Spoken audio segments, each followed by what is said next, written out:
Welcome. Today, we're diving into the quick and easy steps to create a new account on Roblox. Whether you're a newbie or just looking to start fresh, I'll guide you through the process in just a few minutes. Let's get started. First, you need to log out of your current account. Here's how to do that. 1. Open the Roblox app on your device. 2. Look for the 3 dots located at the bottom right corner. Tap on them to access the menu. 3.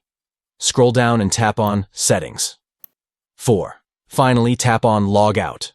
This will take you to the login screen. Now that you're logged out, it's time to create your new account. Follow these steps. 1. On the login screen, tap on Sign Up to begin creating your new account. 2. You'll need to fill in some required details. Start with your birthday, then choose a username, create a strong password, and select your gender. 3. Once you've filled everything out, tap on Sign Up to complete the process. And just like that, you've created your new Roblox account. You're now ready to jump into the exciting world of Roblox, explore games, and connect with friends.